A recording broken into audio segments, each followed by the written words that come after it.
First, I'm gonna ask some questions about before Slipknot, just personal things, and then we go to Slipknot. Just go ahead. Yeah. Okay. Do you still have your grandfather's guitar? The guitar you learned to play guitar on? Yeah, I still have it. Yeah. Yeah. And it's still good? Yeah, it's a little shot, but you know, it's really old, you know, so I don't play it much. I just have it. And do you have a special bond with it? Well, of course, yeah, man. It's the first instrument I played, and you know, that was the first guitar I ever played. So, of course, yeah. Okay. And what was the first song you learned on the guitar? Oh man, I really never studied songs. I just kind of, you know, fucked around with it until I'm basically self-taught on it. So I never really played any songs. I started writing riffs at a young age. And what was the first riff song-based song you wrote yourself? Oh, you know, it was so long ago, man. I remember what song it was, and it was ended up being in one of my, you know, just metal bands in grade school. So, but it didn't really have a name. Okay. And do you still remember listening to your first Kiss song? It's a good question, actually. It was the first record I ever bought with my own money was Kiss Alive, so that would have been Deuce then. So. Okay. And then what struck you about it? Basically, it was just like the hype, you know, when I'm young and everything, you know, like hearing about this band and everything, and obviously their image, you know, was very striking at a very young age for me. So that was probably, you know, the reason for getting into them initially. Okay, and what is the going to Slipknot? What is the break taught you about Slipknot? The break? Yeah, the break between Iowa and this album. I think what it taught us mostly is how important our band actually is to the music scene and the kids, you know, that support us. So we've never had as much fun as we actually, and enjoying the band as much as we are right now. We all, you know, I think we just have better communication skills with each other now and know how to give each other space. So that's what I would say the biggest thing that the break had taught us. So. Okay, and for you personally, has your attitude changed? In what way has it changed for you, the attitude towards the band? Yeah, not really have changed at all. I mean, reason being, I mean, I'm still living in Des Moines, Iowa.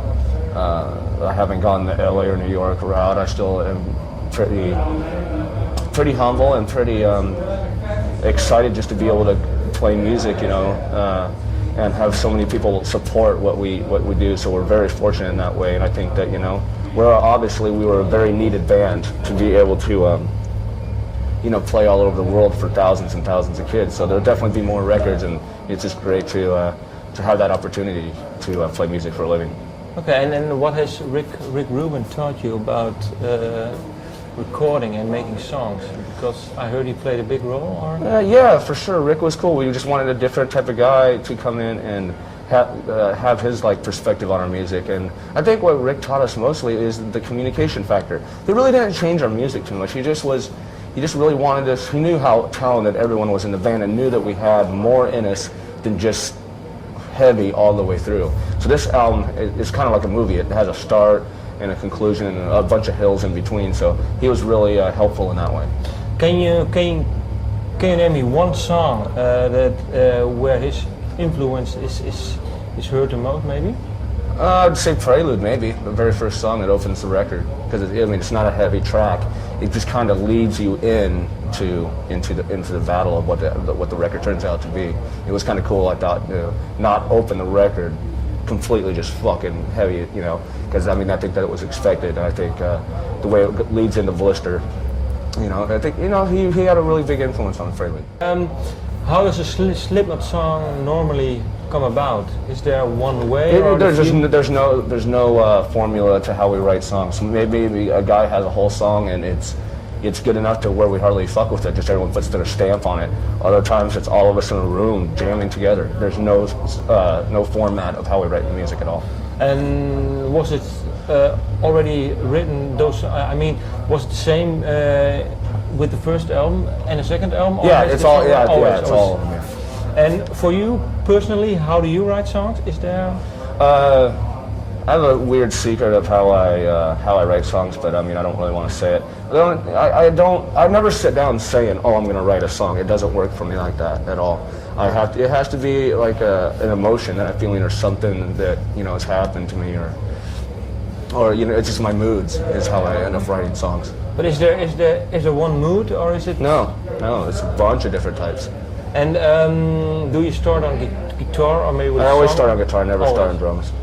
And do you also maybe sometimes start with a line, with a song line, or With the singing what? line? With a singing line? No. Every once in a while I might have a good lyric or something, I bounce it off of Corey, and sometimes we use it. I always start on guitar though, I never start with lyrics usually. And how are the lyrics written for the Slipknot songs? Usually it's always done after the music's done, and Corey Why? because Corey will have a vision of where the song, how the song makes him feel, and he'll adapt that to his emotions and how he's feeling. So sometimes he'll have a bunch of lyrics written and they'll fit with our music, or sometimes he just usually writes them after the song's already done. But do you talk about it with him? Not really, man. He usually is his own monster. He knows how to. I'm a big fan of his lyric writing, man. He usually takes care of it and brings it to us, and we all, come to it. And usually, most of the time, he's really spot on. And for you, do you have songs, lyric-wise, that you can relate more to than others, or? No, each song brings a certain emotion out, so I have a kinship with all of them. Okay. Now, could be that you have some kind of special song, or maybe. No. Okay. And are there already some new songs written for the album? There's parts, and there's full songs that we never really finished. That we'll be working on, obviously, for the next record. But most of the stuff is usually written, closer to when we make the record. Okay, and the songs that you are working on now that have been written already for some other stuff, is there? Why didn't you include them on the previous albums? It's just, if it makes it, it makes it. If it doesn't, it doesn't. It just depends on if it works with the rest of the songs or not. Okay, and do you already have some plans for the new album? I mean, well, not really. Right now recording we're just finishing this record cycle, and then we're going to take a little break. Slipknot needs to go away for a little while, but I think all the fans are going to be happy to know that we are definitely making another record. This isn't the end. Okay, and last question about playing live. Did it change for you between, let's say, the tour for Iowa, after Iowa, and this tour? What have the changes been while touring? I just think that we're more. I don't know, man. We just love playing live. That's really what it comes down to, and we all have a high respect for each other and each other's talent. So I think that like I said, being able to get on stage and play music together is the best thing about it. Nothing's really changed. And for you, what is the best thing, playing live or seeing the crowd, man? Yeah? That's all. Without the crowd, it's lame. They are the show to me. It's like we might be other guys on stage, but every show is special. Like when the crowd is completely into it. So that's I think they're the real stars of the show. Okay. Thank you. Yeah, man. Thank you.